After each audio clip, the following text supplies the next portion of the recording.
So I've got my spray system loaded up in my truck and I'm getting ready to load sealer in it for the first time. I need to make sure that I check a few things to make sure that I'm going to have an easy time loading sealer and that my equipment's going to operate for a long time. I've already checked my engine oil, but if you haven't checked yours, be sure to pull your dipstick, do a check, and make sure it's in line with the user guide on your engine manual. Make sure that you have regular, unleaded gasoline in your tank. Never use old gas or gas that's been sitting in an old can. You can't trust that it's completely clean and that it's going to run good in your machine. I've got 2 drain plugs on the top and bottom. I've checked twice just to make sure that these plugs are completely tight. As you can see, there's 2 ways to load sealer in this machine. The first way is if I'm going to fill up at a local plant, I can simply lift the lid on top and I can have the plant's hose put into the lid and I can fill sealer that way. If you prefer filling sealer from drums, you can use the 2-inch loading port, and this is what we're going to do today.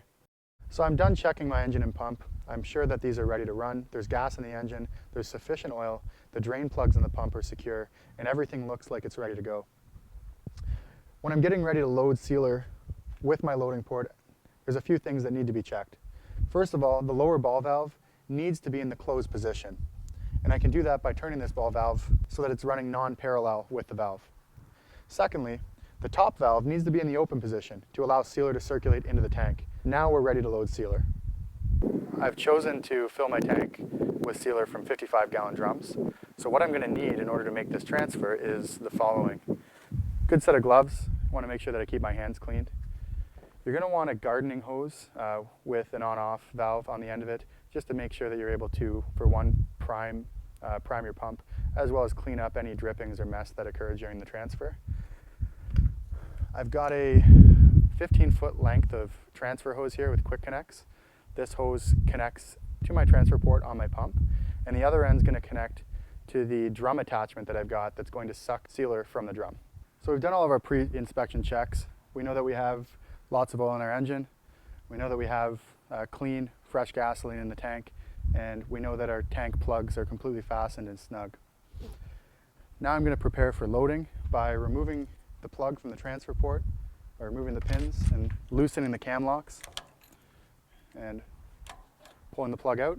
And I'm going to grab my transfer hose, specifically the male end of the transfer hose, and I'm going to plug it back in to the loading port that I removed the plug from. And then I'm going to fasten those cams up and make sure it's good and snug. Next thing I'm going to do is, before we can actually begin transferring sealer, we need to make sure that our pump and all of the hoses and plumbing are completely primed. If there's any air in the system when you're trying to transfer sealer, your pump's going to be working a lot harder, and you're going to have a harder time getting sealer out of the drum into your tank. If there's one thing that I can stress in this process that's really important, is make sure that you have your hoses and your pump completely primed with water. And you're going to do that by making sure that this end of your transfer hose is actually above the level of your pump. And fluid mechanics tell us that if we fill this at above the rate of the actual pump, that we're going to have no air in the actual pump and we're going to have fluid run above the pump, which means when we go to prime, we're going to have a success. I'm just going to take my hose, hold the female end of my transfer hose above the pump, and begin filling. This is full of water, so I don't want to lose my prime, so I'm going to pretty quickly make sure that I get this onto the male end and clamp it.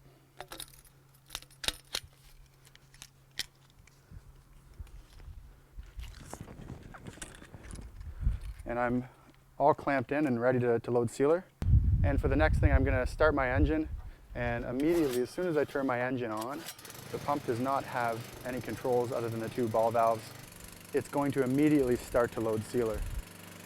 I'm done loading sealer into the spray system. I've cleaned out the back of my truck to make sure that there's no drip sealer or running sealer anywhere. I've completely sealed up my transfer hose to make sure that it doesn't dry out just by putting one end to the other and plugging it up, so I can put that in the back of my truck.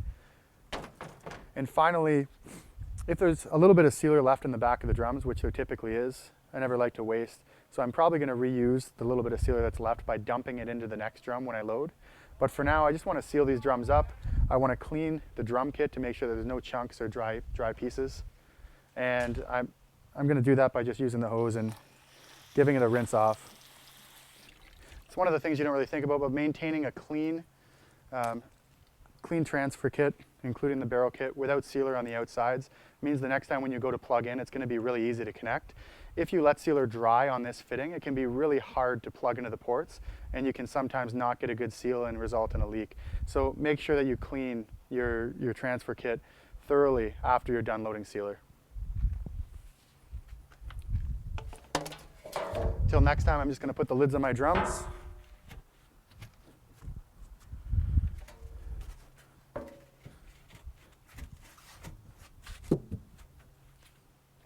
And that's it. Good to go to work.